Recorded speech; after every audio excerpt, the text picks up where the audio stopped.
আমার ভাইরা, এখন কত হলো,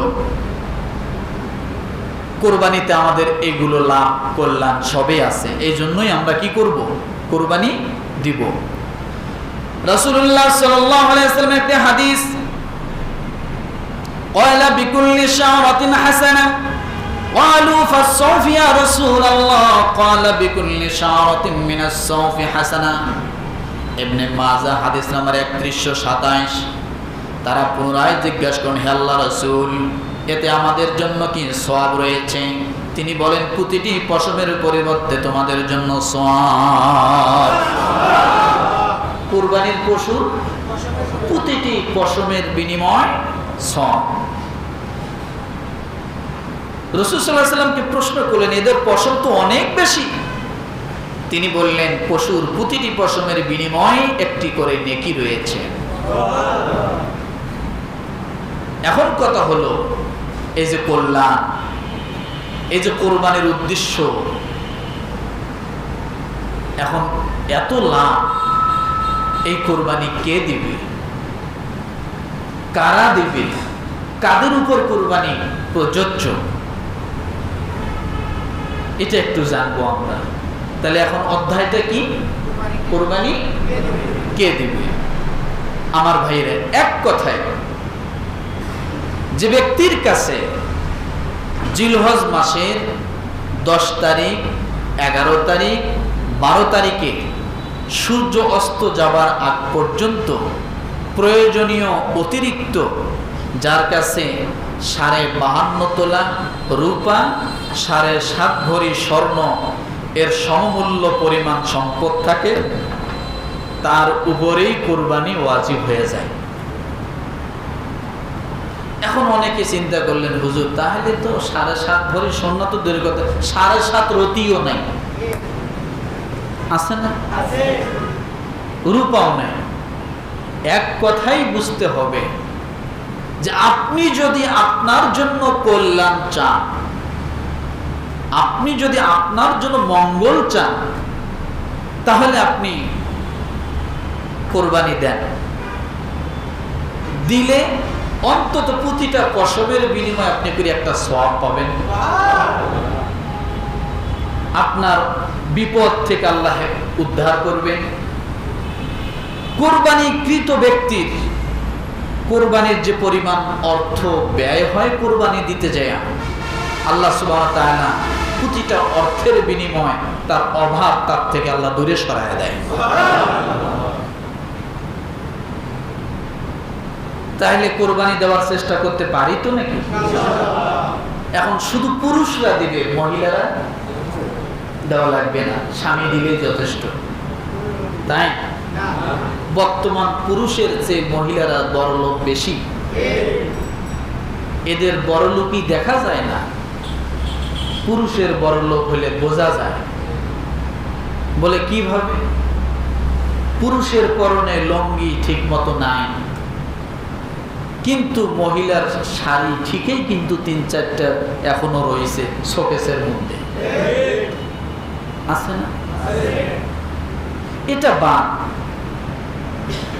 একটা মায়ের যে স্বর্ণ, ঘরে চাউল না থাকতে পারে, ডাউল না থাকতে পারে, খাবার ঠিক মতো না থাকতে পারে, কিন্তু আধা ভরি 2-1 ভরি স্বর্ণ তার কাছে আছে, আছে না? আছে। কিন্তু আমাদের সমাজে হয়েছে কি, স্বামী কোরবানি দিবে, বউয়ের কোনো কোরবানি দেওয়ার কোনো ধান্দাই নেই। আমরা কোনোদিন বলিও না। মূলত আমি গত জুমাও বলেছি যে ইবাদত যার যার ব্যক্তিত্ব আলাদা আলাদা। ফজরের নামাজ যেমন আপনার জন্য ফরজ, আপনার স্ত্রীর জন্য আলাদা ফরজ। আপনারটা সহ যৌথ ফরজ না, যে তুমি 1 রাকাত পড়ো আমি 1 রাকাত পড়ি। বোঝেন নাই মনে হয় কথাটা? যৌথ, তোমারও 2 রাকাত আমারও 2 রাকাত, তার জন্য যা ফরজ আমার জন্য তা ফরজ। কিন্তু কোরবানির বেলা দেখা যায় যে স্বামী কোরবানি দেয়, স্ত্রীরা কোরবানি দেয় না, যাদের সামর্থ্য আছে। সামর্থ্য নেই সেটা ভিন্ন কথা। কথাটা কি বুঝতে পারছি? এখন কত হলো? 52.5 তোলা ভরি স্বর্ণ রূপা, 7.5 ভরি স্বর্ণ। এরপরে এগুলোও যদি না থাকে, কারো উপর যদি কোরবানি ওয়াজিব না হয়, তাহলে যে কেউ যদি কোরবানি দেয় সেটা নফলের খাতায় চলে যাবে। কিসের খাতায়? আর আল্লাহ রাসূলের হাদিস হলো, কোরবানির দিন কোরবানি করা এর থেকে আল্লাহর কাছে বেশি পছন্দনীয় আমল আর নাই। কোরবানির দিন কোরবানি করা ছাড়া এর থেকে বেশি পছন্দনীয় আমল আল্লাহর কাছে আর নাই ওই দিনের জন্য। তাহলে আপনার যদি একটা খাসি কেনার, একটা ছাগল কেনার, একটা বকরি কেনার মতো সামর্থ্য থাকে, তাহলে আপনি দেন না। অভাব তো থাকবেই, কোটিপতির অভাব আছে, আছে না? কোটিপতির অভাব আছে, অভাব নাই কার? ঋণ নাই কে? ঋণ মুক্ত মানুষ পাওয়া খুব কষ্ট। এর ভিতর দিয়ে দেওয়ার চেষ্টা করেন, হয়তোবা আল্লাহ তাআলা আপনার ঋণ, আপনার আর্থিক সমস্যা এই কোরবানির মাধ্যমেও সমাধান করে দিতে পারে, যেহেতু এই আমলটা ওই দিন আল্লাহর কাছে সবচেয়ে পছন্দনীয় আমল। বুঝাইতে পারছি? এখন কত হলো, এই নফল কোরবানি আর ওয়াজিব কোরবানির বিষয়টা একটু বলে যাই। অনেকেই আমরা কোরবানি দেই, ছেলে কোরবানি দেয় বাবার পক্ষ থেকে, যেটা আমরা সহজ ভাষায় বুঝি, হুজুর আমি আমার আব্বার নামে কোরবানি দেব, মায়ের নামে দেব, বাবা মারা গেছে তার নামে দেব, মা মারা গেছে তার নামে দেব। কিন্তু আপনার উপরে কোরবানিটা ওয়াজিব। আপনার ওয়াজিব আমলটা আপনি আদায় না করে আপনি মরা বাপের নামে, মরা মায়ের নামে আপনি কোরবানি দিচ্ছেন, আপনার ওয়াজিবটা গেল কোথায়? কথাটা বোঝেন না? আপনার জিম্মায় যে একটা ওয়াজিব আমল চলে আসছে, আপনি এটা না করে আপনি কোরবানি দিচ্ছেন বাপের জন্য, মায়ের জন্য, আত্মীয় স্বজনের জন্য, স্ত্রীর জন্য দিচ্ছেন, তাহলে আপনার ওয়াজিব আমলটা গেল কোথায়? যার উপর ওয়াজিব হবে তার পক্ষ থেকেই সর্বপ্রথম কোরবানিটা দিতে হবে। এরপরে যদি আপনার সামর্থ্য থাকে, তারপরে আপনি আপনার মায়ের জন্য, বাবার জন্য, দাদার জন্য, স্ত্রীর জন্য, সবার জন্য, সারা পৃথিবীর মুমিন মুমিনাতের জন্য আপনি আলাদা একটা কোরবানি দিতে পারেন, সেটা নফল বলে গণ্য হবে। কিন্তু এই ওয়াজিব আমল আপনি বাদ দিয়ে আপনি সবার জন্য কোরবানি দিচ্ছেন, কিন্তু আপনার নিজের কোরবানির খবর হচ্ছে না। এটা আমাদের সামাজিকতার একটা দায়বদ্ধতায় বেঁধে গেছে, যে বাপ বাঁচি থাকতে ছেলের নামে কোরবানি, ও ছেলে বেয়াদব। আছে না? কথা বোঝেন নাই মনে হয়? বাপ বাঁচি থাকতে ছেলের নামে কোরবানি দেয়, ও কোরবানি হয় নাই, এরকম বলে কি বলে না? মা বাঁচি থাকতে ছেলের নামে কোরবানি বলে, মায়ের তো আর ওয়াজিব হয় নাই, ওয়াজিব তো ছেলের উপরে হয়েছে, তাই ছেলের নামে, ছেলের পক্ষ থেকে আগে দিতে হবে। তারপরে যদি ছেলের সামর্থ্য থাকে, আর একটা বকরি ছাগল কিনে মায়ের নামে দেখ, সমস্যা নেই। কিন্তু এই জিনিসগুলো বুঝতে আমাদের সমস্যা, বুঝতে ভুল। কথাটা কি বুঝাতে পারছি? এগুলো আমরা বুঝতে চাই না আমার ভাইরা। এই জন্য আল্লাহ তাআলা ওই দিনটাকে যেমন দামি বানাইছেন,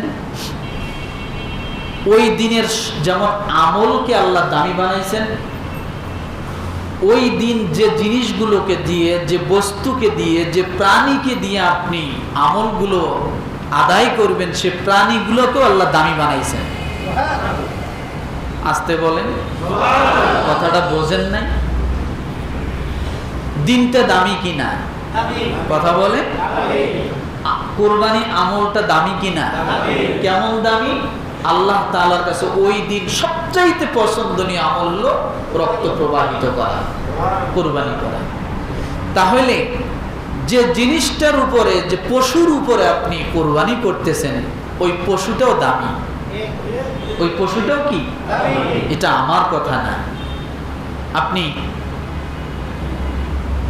সূরা মাইদার 2 নম্বর আয়াতটা পড়ে দেখেন, আল্লাহ তাআলা সেখানে বলেন, তোমরা এই সমস্ত পশুগুলোকে তোমরা অসম্মান করিও না।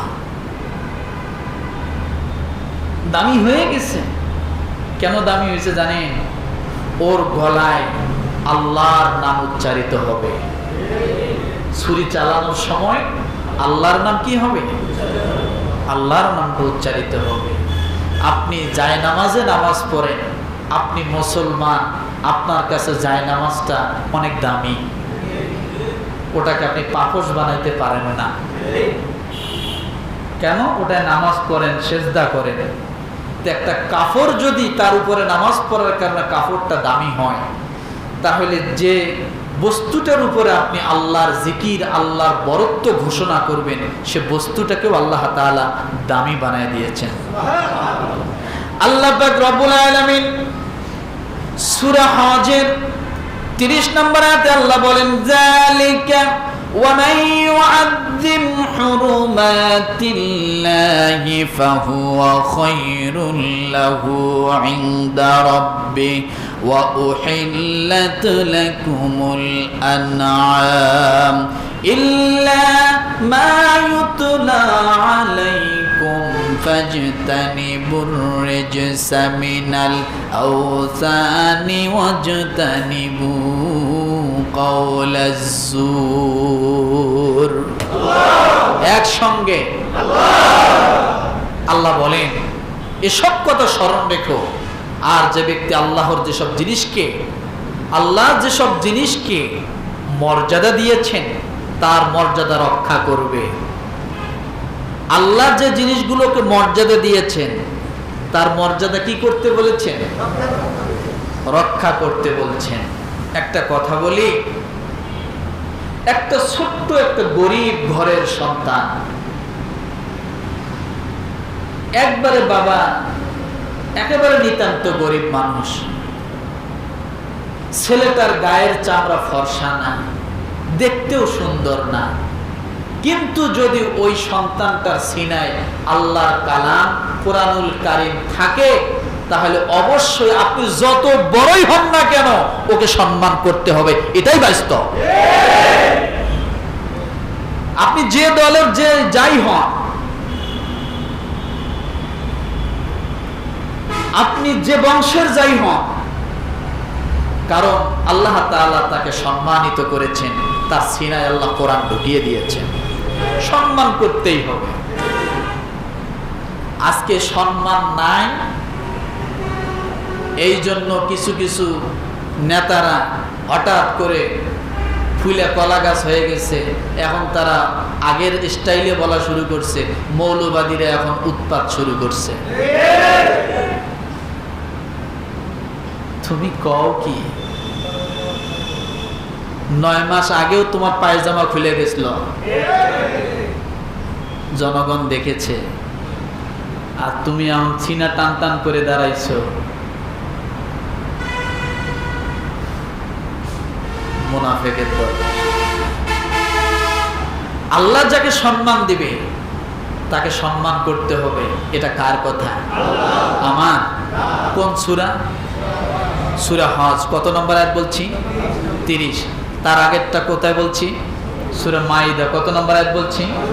2 নম্বর আয়াত। আল্লাহ যাকে সম্মান দেয় তাকে যদি আপনি সম্মান করেন, আপনার পরহেজগারি বেড়ে যাবে। আর আপনি যদি তাকে সম্মান না করেন, আপনি একজন ফাসিক ব্যক্তি হিসেবে আপনি গণ্য হবেন। বলবেন, হুজুর কোথায় পাইলেন? আমার কথা না, কোরআন থেকে বলছি। আল্লাহ যাকে সম্মান দেয়, যদি আপনি সত্যিকারে পরহেজগার হতে চান, তাকওয়াকারী যদি আপনি হতে চান, আল্লাহ ভীরু যদি হতে চান, আল্লাহ যে বস্তুগুলোকে, যে জিনিসগুলোকে সম্মান দিয়েছে তাকে সম্মান করতেই হবে। না হলে আপনি পরহেজগারি, আপনি যতই তাসবিহ টেপেন, 47 বার হজ করেন, কোনো কাজে আসবে না। টাকা হলে হাজি হওয়া যায়, টাকা হলেই আলেম হওয়া যায় না। বাহুবল থাকলেই সম্মানিত জায়গায় যাওয়া যায় না। জোর করে সম্মান আদায় করা যেতে পারে, ও সম্মান বেশি দিন টেকে না। আল্লাহ পাক রব্বুল আলামিন সূরা হজের 32 নম্বর আয়াতে আল্লাহ বলেন, সম্মানিত জিনিসগুলোকে তোমরা যদি সম্মান করো, আমি আল্লাহ তোমাদেরকে পরহেজগারি বাড়ায়া দেব।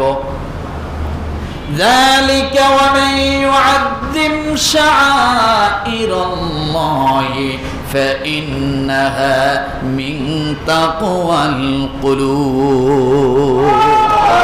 কোন সূরা? কত নম্বর আয়াত? 32। ফাইন্নাহা মিন তাকওয়াল কুলুব। আল্লাহ বলেন, এসব বিষয় স্মরণ রেখো, আর কেউ আল্লাহর শায়েরকে সম্মান করলে এটা তো অন্তরস্থ তাকওয়া থেকেই অর্জিত হবে। যার ভিতরে তাকওয়া নাই তারাই বলবে মৌলবাদী, তারাই কথায় কথায় বলবে মোল্লা, মৌলবাদী, এরাই তো কথা বলবে। দাড়িওয়ালা দেখলে টিটকারি করবে, টুপিওয়ালা দেখলে টিটকারি করবে, পাঞ্জাবিওয়ালা দেখলে পিছন দিক থেকে টান দিবে। দাড়িওয়ালা যুবক মানুষ তারপরেও চাচা হয়ে যাবে, বোঝেননি কথাটা? যুবক মানুষ তারে কয় চাচা, কারণ দাড়ি রাখছে, এটা টিটকারি। সে যত নামাজি হোক, পরহেজগার হোক, তার পরহেজগারি নাই, কসম আল্লাহ। এটা আমার কথা না তো, কোরআন থেকে বলছি। আমার ভাইয়েরা, এই জন্য ইবাদতের বস্তুগুলোকে সম্মান করা, আল্লাহ যে জিনিসগুলোকে সম্মান দিয়েছেন সেই জিনিসগুলোকে সম্মান করা, এটা তাকওয়ার পরিপন্থী, তাকওয়ার দাবিদারি। যে ব্যক্তি আল্লাহ যাকে সম্মান করেছেন, যে জিনিসগুলোকে সম্মান করেছেন, তাকে যদি কেউ সম্মান করে, সেই জিনিসগুলোকে যদি সম্মান করে, বোঝা যাবে লোকটা পরহেজগার। লোকটা কি? পরহেজগার। এখন এই যে সম্মানিত জিনিস, কুরবানির বস্তুগুলো, ছাগল, গরু, যেগুলো কুরবানির উদ্দেশ্যে কেনা হয়, সেগুলোর সাথে ভালো আচরণ করা। এখন কথা হলো, এই জিনিসগুলো কেমন কিনতে হবে? যেমন তেমন? যেমন তেমন? কুরবানির পশুগুলো কেনার আগে নিজেকে স্থির করতে হবে, আপনি একজন কোরবানি দিচ্ছেন, তাই না? আপনি যে কোরবানি দিতেছেন, আগে এটা নিয়তটা কি করতে হবে? কথা বলেন না আল্লাহর রাস্তায়, সহিহ করতে হবে। আমার ভাইরা, একাই দিবেন না 5 জনে দিবেন, না 3 জনে দিবেন, না 7 জনে দিবেন, এই চিন্তার ভিতরে আছেন। আমি বলি, একাই কোরবানি দেন, এর থেকে শুদ্ধ, বিশুদ্ধ, পরিশুদ্ধ আর হতে পারে না।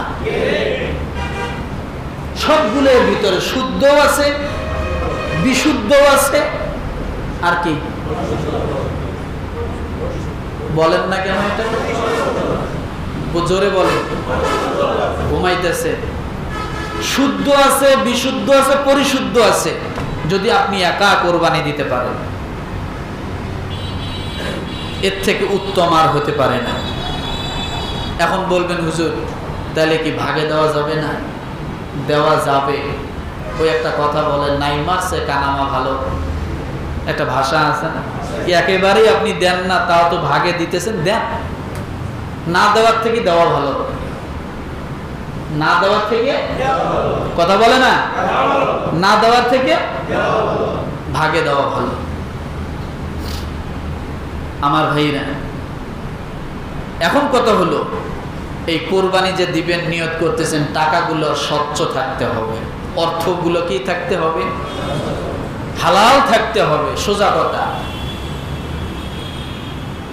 হালাল টাকা থাকতে হবে, তাহলে আপনার জন্য কোরবানি সঠিক হবে, আপনার জন্য কোরবানি কবুলিয়াতের আলামত হবে। আর টাকা যদি হালাল না হয়, অর্থ যদি হালাল না হয়, আপনি যত বড় গরুই কেনেন না কেন, গোস্ত খাওয়া হবে,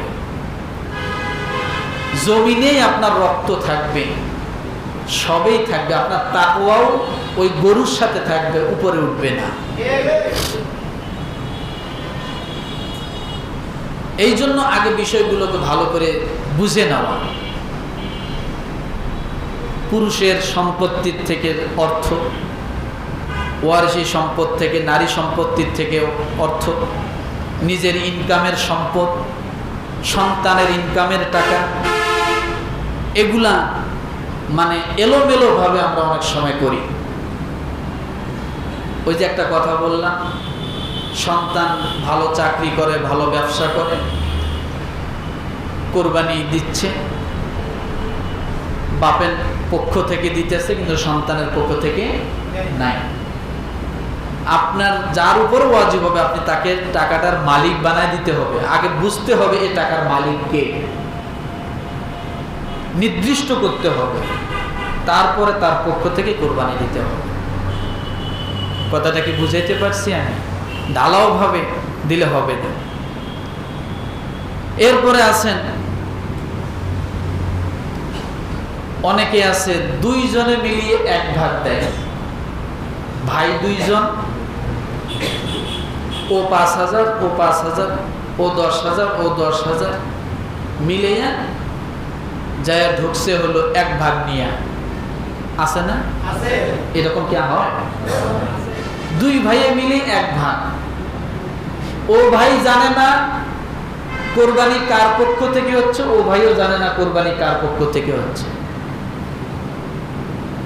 এরকমটা যদি হয়, তাহলে যদি ওয়াজিব কোরবানি না হয়, নফল ক্ষেত্রে হয়, তাহলে যে কোনো একজনকে মালিক বানায় দিতে হবে। কি করতে হবে বলে? একজনকে মালিক বানায় দিতে হবে, দিয়ে তার পক্ষ থেকে কোরবানি হবে। এরপরে গোশত আইনে খান, ফালায় দেন, আর যাই করেন সেটা আপনার ব্যাপার, ভাগ করেন যেটা করেন। কিন্তু কিছু কিছু কারণে শুদ্ধ কোরবানি অশুদ্ধ হয়ে যায়। এখন কথা হলো, কাদের সাথে যৌথভাবে ভাগে কোরবানি দিবেন না। এই কথাগুলো বললে অনেকের মনটা বেজার হবে, মনটা একটু শক্ত করে ধরে বসেন সামান্য সময়। কাদের সাথে ভাগে কোরবানি দিবেন না বলবো? ওই পিছনে বলেন। অনেকেই হয়তো মনে করবে হুজুর আমাকেই বলতেছেন। ন, আমার কোনো লাভ নাই আপনাকে বলে, সবাইকে বলতেছি আমি। কাদের সাথে ভাগে কোরবানি দিবেন না? এক নম্বরে যাদের ইমানের সমস্যা আছে, আপনার মনে হয় এই লোকটা আধা মুসলমান আধা হিন্দু, কথা বোঝেন নাই মনে হয়? এই টাইপের লোক বোঝা যায় না? রোজার সময় রোজা তো থাকেই না, উল্টে আরো যারা রোজা থাকে তার বিরোধিতা করে, আছে না?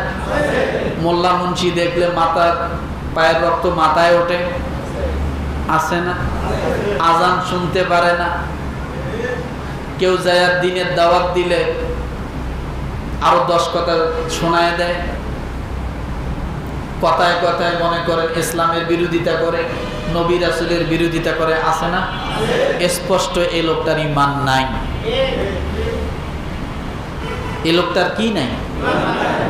ঈমান নাই। এই রকম যদি সমাজে কোনো ব্যক্তি থাকে, এই লোকগুলার সঙ্গে আপনি কোরবানিতে ভাগে যাইবেন না, আল্লাহর রাস্তে যাইবেন না। কারণ অতীতে অনেক মুসলমান দেখছি, অনেক মুসলমান দেখেছি নামাজ কি জিনিস জানে না, বয়স 70 বছর, আছে না? এরপরে যে ব্যক্তি বেআমলদার, বছরেও তারা আপনি মসজিদে ঢুকতে দেখেন না, ওই ব্যক্তি যদি যায় আপনার সাথে ভাগে কোরবানি দিতে যায়, ওই ব্যক্তির সাথেও আপনি কোরবানি দিবেন না। ও নামাজ পড়েন, ওর কিসের কোরবানি? কথাটা বোঝেন? দুর্নীতিবাজ আছে না, নাকি নাই? অমুকরে ঠ্যাক দিয়ে তমুকরে ঠ্যাক দিয়ে বিভিন্ন জবরদখল করে বেকায়দায় ফেলে, বিপদে ফেলায়া এই লোকগুলা চলে, মারিং কাটিং করি চলে। এইরকম যদি 14 নাম্বার কোন লোক থাকে, সে যদি আপনার সাথে কোরবানি দিতে চায়, কবেন গেট আউট। তোমার সাথে কোরবানি দেওয়ার থেকে মুরগি জবাই, ব্রয়লার জবাই করে খাওয়া ভালো, তোমার সাথে উট খাওয়াও ভালো না। কথাটা বলছেন নাই? পারলে আমি একাই দিব, কারণ এই জিনিসগুলো ভালো করে খেয়াল রাখতে হবে। ঘুষখোর চেনেন তো? ঘুষখোর চেনেন না? এদের সাথে ভাগে কোরবানি দিবেন না। সুদখোর, এদের সাথে ভাগে কোরবানি দিবেন না। এরপরে যারা বিভিন্ন এনজিও চাকরি করে, সুদের কারবার, এদের সাথে কোরবানি আপনি দিবেন না। ওনাদেরকে আলাদা, ওনার নিজেদেরকে দিতে বলবেন। এখন বলবেন হুজুর আলাদা দিলে কি তার জন্য হালাল হবে? আমি হালালের একটা পথ করে দিচ্ছি। যারা এনজিও চাকরি করে, বলবো? কথা বলেন। আপনি যখন কোরবানি দিবেন, কোরবানির টাকাটা আপনি আপনার এনজিওর অর্থের থেকে দিয়ে দিবেন না। প্রয়োজনে আপনি কারো কাছ থেকে ঋণ নিয়ে তারপর আপনি কোরবানি দেন। অন্তত যতক্ষণ আপনি কোরবানিটা দিলেন, ঋণের টাকায় দিলেন, অন্তত আপনার ওই টাকাটা হালাল হবে। ওই দিন পর্যন্ত টাকাটা কি হবে? হালাল হবে। যারা জুয়া লটারি খেলে, আছে না? এখন তো নাই, এগুলা আছে। খালি আছে না রে ভাই, কুত্তে যেমন জট বাঁধে, এরা এরকম জট বাঁধে বেঁধে থাকে। 3 মাথায় একখানে, 4 মাথায় একখানে, 5 মাথায় একখানে, সারা রাত খেলে, দিনে বসে খেলে। এরপরে দেখবেন বউ বেতন পাইতে দেরি, বউয়ের টাকা আগেই নিয়ে জুয়া খেলা শেষ। বউ বেতন পায় বাড়িতে ঢুকতে দেরি, বউরে পিডাইয়ে টাকা নিতে দেরি নেই। হাজারো অশান্তি এই সমস্ত পরিবারে হচ্ছে, নাই? ব্যবসা প্রতিষ্ঠান ধ্বংস করে ফেলছে, সংসারে অশান্তি। এগুলো একেবারে বন্ধ করে দেওয়া দরকার। এরপরে যারা হারাম পথে উপার্জন করে, সেটা যে কোনো পন্থায় হোক না কেন, তার সাথে ভাগে কোরবানি দিবেন না। যারা বিভিন্ন নেশাদ্রব্য বিক্রি করে, আছে না? ভাঙিয়ে বলতে হবে? ভাঙিয়ে বলতে পারবো না। যাদের উদ্দেশ্যই যে গোস্ত দিয়ে অনুষ্ঠান করা। এই গত কয়েকদিন আগে এই তেলিচালার ওই পাশ থেকে আমার কাছে এক ভাই এসছে, হুজুর আমি আপনার কাছে আসলাম। বলে কি? হুজুর আমি তো আব্বা মারা গেছে, 40-এ করব। এই 2-3 দিন আগে এই কথাটা আমাকে বলতেছে। তা আমি কোরবানি তো কখনো দেই নাই, তো এবার নিয়ত করছি কোরবানি দিয়ে 2 দিন পরে এই গোস্তটা দিয়ে আব্বা 40-এটা করতে চাই। হুজুর এটা হবে কি? আমি কে 40-এর কুলখানি হবে? 40-এ তো হবে, 40-এর কুলখানি হবে, তবে আল্লাহর রাস্তায় কোরবানি হবে না। 40-এ হবে, কুলখানি হবে, সবই হবে, কি হবে না? কোরবানি হবে। কি করবে? কথাটা শুনিয়ে খুব একটা সন্তুষ্ট হতে পারলো না, মনটা একটু বেজার করে বলল হুজুর যাই দোয়া করেন। আমি হ্যাঁ দোয়াই করি 40-এ হোক। কি করি? দোয়া করি 40-এ হোক, তবু কোরবানি যেন না হয়, এই নিয়তে। রাগ করতেছেন? আমার ভাইরা, অংশীদার মারা গেলে তার পরিবারের পক্ষে অনুমতি নিয়ে তারপরে করতে, অনুমতি ছাড়া হবে না। এরপরে 7 জনের বেশি শরীক করা যাবে না। মনে থাকবে, সময় কম, একেবারে সময় কম। এরপর আমি বলছি আকিকার বিষয়টা। আকিকা আপনারা আলাদা দেওয়ার চেষ্টা করবেন। আল্লাহর রাস্তে বলি, আকিকাটা কি করবেন? আলাদা করার চেষ্টা করবেন। দেখেন, একজন পিতার জন্য যখন সন্তান জন্মগ্রহণ করে তার দায়িত্ব হলো 7টা। একজন পিতা তার সন্তানের হক কয়টা? জন্মগ্রহণের পরে 7টা হক মুখস্থ করেন। যখন সন্তান জন্মগ্রহণ করে সঙ্গে সঙ্গে তার 2 কানে আজান দেওয়া। কি দেওয়া? কি দেওয়া? 1 নাম্বার সন্তানের হক পিতার প্রতি। 2 নাম্বারে 7 দিনের দিন আকিকা করা। কয় দিনের দিন? 7 দিনের দিন। আপনি মিষ্টি কিনে 20,000 টাকার মিষ্টি কিনে বিলাইলেন, একটা ছাগল কিনে সন্তানের নামে আকিকা দিতে পারলেন না, হয় না? মিষ্টি কিনতে কিনতে পরিবারে অফিসে সব জায়গায় খাওয়াই দেওয়া হচ্ছে, 10,000 টাকা গেছে, অথচ তার আকিকার কোনো খবর নাই। আছে না? আকিকার সময় টাকা হয় না। তাহলে 7 দিনের দিন 2 নাম্বার সন্তানের হক কি? 7 দিনের দিন আকিকা করা। 3 নাম্বারে সন্তানের হক সুন্দর একটা নাম রাখা। সল্টু, বল্টু, সেন্টু, বল্টু। বাংলাদেশে যত বড় বড় সন্ত্রাস আছে সবগুলা দেখবেন নামের সঙ্গে ভালো নাম যোগ নাই। খেয়াল করে দেখবেন নামেরও একটা প্রভাব পড়ে সন্তানের উপরে। এই জন্য সুন্দর একটা নাম রাখা। 4 নম্বরে 7 দিনের দিন মাথার চুল মুন্ডানো, কামায় ফেলা। 5 নম্বরে মাথার চুল পরিমাণ সৎকা করা। 6 নম্বরে সন্তানের তাহনিক করা। মুরব্বীদের কাছ থেকে, ভালো আল্লাহওয়ালাদের কাছ থেকে, আলেম ওলামাদের কাছ থেকে কিছু একটা চিবাইয়া মুখে দেওয়া। এরপরে 7 নম্বরে সন্তান জন্মগ্রহণ করার পরে তার হক পিতামাতার জন্য দ্বীনের তরবিয়ত শেখার জন্য নিয়ত করা। একজন ভালো মানুষ হিসেবে সন্তানকে গড়ে তোলার নিয়ত করা। কিন্তু আমরা প্যাডে থাকতেই ডাক্তার হবে, ইঞ্জিনিয়ার হবে, অমুক হবে, তমুক হবে, সব হবে, লাস্টে যাই পিস্তল ঠেকাইয়া হয়। কি হয়? পিস্তল ঠেকাইয়া। ভালো নিয়ত করেন, না হবে আল্লাহ তো দেখতেছে। এই ভালো নিয়তের কারণে একেবারে স্লিপ খাবে না, কিছুটা হলেও ভালো থাকবে। কথা বোঝেন না? এখন কথা হলো, গরু কিনবেন, ছাগল কিনবেন, একটু 2-1 মিনিট সময় বেশি লাগলে কষ্ট হবে না তো? যেহেতু আর সময় পাবেন না, আগামী শুক্রবার আগেই হয়তো অনেকে বাড়ি যাবেন। ছাগল, ভেড়া, দুম্বা, ছাগল, ভেড়া, দুম্বা এগুলো পূর্ণ 1 বছর লাগে। কয় বছর? পূর্ণ 1 বছর। গরু, মহিষ পূর্ণ 2 বছর। উট 5 বছর। মনে থাকবে? এখন কথা হলো, এগুলো যখন কিনবেন খুব ভালো করে কিনবেন, দেখে শুনে কিনবেন। কেমন গরুটা কিনবেন, কেমন পশুটা কিনবেন, আল্লাহ তাআলা সে কথাটাও কোরআনে ঢুকাই দিয়েছেন। বলবো একটু বলবো? কুরবানির পশু কেমন হবে এখান থেকে একটু নিয়ে যান, না হলে কোরআন থেকে মিলাই নেবেন। বলবো?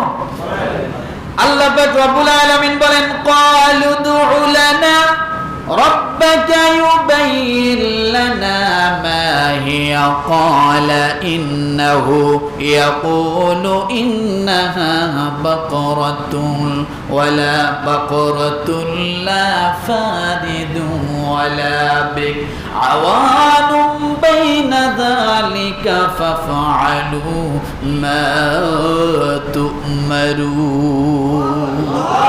সূরা বাকারা আয়াত নাম্বার 66 থেকে শুরু হয়েছে। আমি 66 নম্বর আয়াতটি বলিনি, 68 নম্বর আয়াত থেকে শুরু করছি, সময় কম জন্য। তারা বলল, আপনি আপনার প্রতিপালকের কাছে আমাদের জন্য আবেদন করুন, তিনি যেন আমাদের স্পষ্ট করে বলে দেন সে গাভীটি কেমন হবে, সে পশুটি কেমন হবে। সে বলল, আল্লাহ বলছেন সেটি অতি বয়স্ক হবে না এবং অতি বাচ্চাও হবে না, মাঝারি সাইজের পশু। এটাকেই কি করতে হবে? কোরবানি দিতে হবে। বরং উভয়ের মাঝামাঝি হবে। সুতরাং তোমাদেরকে যে আদেশ করা হয়েছে তা এখন পালন করো। তাহলে পশুর বয়স কেমন পেলাম? বাচ্চা না, আর একবারে বুড়া, হাড় হাড্ডি বাইরে গেছে, হাঁটতে পারে না, এমন ধরনেরও যুবক। মনে থাকবে? এই ধরনের পশু কেনার চেষ্টা করবেন। পশুর রং কেমন হবে? কথা বোঝেন? আল্লাহ পাক রব্বুল আলামিন বলেন, ক্বালু দু'ু লানা রাব্বাকা ইউবাইয়িন লানা মা লাউনুহা ক্বালা ইন্নাহু ইয়াকুলু ইন্নাহা বাকারাতুন সাফরা ফাকিউন লাউনুহা তাসুরুন নাযিরিন। 69 নম্বর আয়াত সূরা বাকারা। তারা বলল, আপনি আপনার প্রতিপালকের কাছে আবেদন করুন, তিনি যেন আমাদেরকে স্পষ্ট করে বলে দেন পশুটার রং কেমন হবে। আল্লাহ কোন রঙের পশু পছন্দ করে দেখেন, বলবো? হ্যাঁ, মুসা বলল, আল্লাহ বলছেন তা এমন গাঢ় হলুদ বর্ণের হবে যা দর্শকদের মুগ্ধ করে দেয়। তার মানে বোঝা গেল আল্লাহ হলুদ বর্ণের পশুকে একটু, বোঝেন না, পছন্দ করে। এরপরে পশুটা রোগাক্রান্ত হবে না সুস্থ হবে না কেমন হবে সেটাও বলছেন। আল্লাহ পাক রব্বুল আলামিন বলেন, ক্বালা ইন্নাহু ইয়াকুলু ইন্নাহা বাকারাতুন লা যালুলুন তুসিরুল আরদ ওয়া লা তাসকিল হারথ মুসাল্লামাতুন লা শিয়াতা ফিহা ক্বালুল আনা জি'তা বিল হক ফাযাবাহুহা ওয়া মা কাদু ইয়াফআলুন। জোরে বলেন। শেষ করে দিলাম সূরা বাকারা আয়াত নম্বর ৭১। গরুটা কোন ধরনের কিনবেন? মুসা বলল, আল্লাহ বলছেন সেটি এমন গাভী, এমন পশু যা জমিন কর্ষণে ব্যবহৃত নয়, অর্থাৎ হাল চাষ করতে করতে একবারে দুর্বল হয়ে গেছে। এই হাল চাষওয়ালা কি গরুগুলো দিয়ে আপনারা কি করবেন না, কোরবানি দেওয়ার চেষ্টা করবেন না। এবং যা খেতে পানি দেয় না, অর্থাৎ শুধু পানি না, এটা বুঝতে হবে অনেক গরু দিয়ে কিন্তু গাড়ি বানায়। গরুর গাড়ি আছে না? গরুর গাড়ি আছে না? অর্থাৎ গরুকে দিয়ে যে শ্রমগুলো নেওয়া হয়েছে, এই শ্রমিক গরুগুলোকে দিয়ে আপনি কোরবানি দিতে চেষ্টা করবেন না। শ্রমিক গরু যেগুলাকে হাল চাষ, এরপরে গরুর গাড়ি বানানো হয়েছে, তেল মারে আছে না, এরকম ঘাড়ে দাগ পড়ে গেছে, এই গরুগুলো দিয়ে আপনি কি করবেন না, কোরবানি দিবেন না। তারা বলল, হ্যাঁ এবার আপনার যথেষ্ট দিশা নিয়েছি। তাহলে এক কথায় নিখুঁত প্রাণীটা কি হবে? একেবারে নিখুঁত এমন একটা প্রাণী দিয়ে আপনি কোরবানি দেন, নিজেকে স্বচ্ছ করেন, নিয়তকে সহি করেন, আল্লাহ তাআলা হয়তো আপনার কোরবানিকে কবুল করে নেবে। সকলে বলে আমিন। ওয়া আখিরু দাওয়ানা আনিল হামদুলিল্লাহি রাব্বিল আলামিন।